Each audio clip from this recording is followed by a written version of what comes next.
national team will represent countries zao. Now, charge differs at the U.S. Embassy in Kenya. That is, Susan Barnes has praised Kenyan athletics in Kaptagat that the country's long ties cemented by athletics will spice up the 2028 Los Angeles Olympics Games. Now, Barnes, who also toured E10, one of the world's highly regarded training bases, said Kenya and the U.S. are celebrating partnership in student-athlete scholarships that has seen huge numbers of the country's athletes train while getting set to compete in college athletics.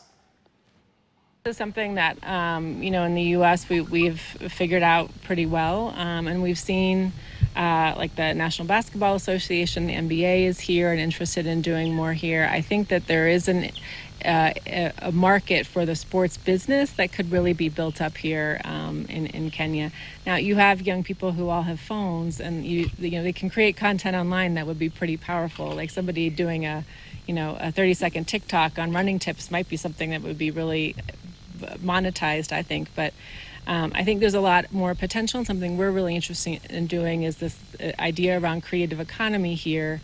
Not just in sports, but also in the music and the arts. That I think there's a lot of potential for an international market and money to be made here in that sector. So it's something we're trying to do, and as an embassy, really our job is to kind of match up U.S.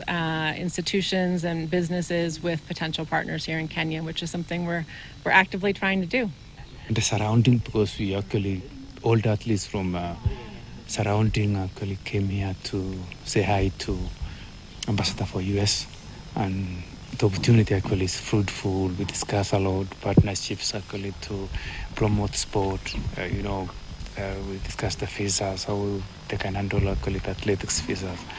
We discuss actually how to take care of the athletes. Discuss the relationship between the government of US and the tourism sector in our area to promote sports tourism.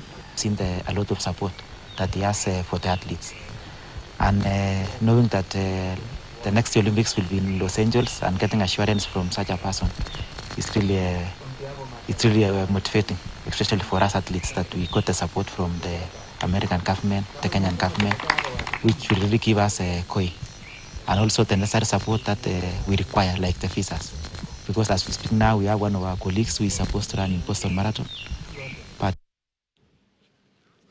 Indeed, E10 is one of the world's highly regarded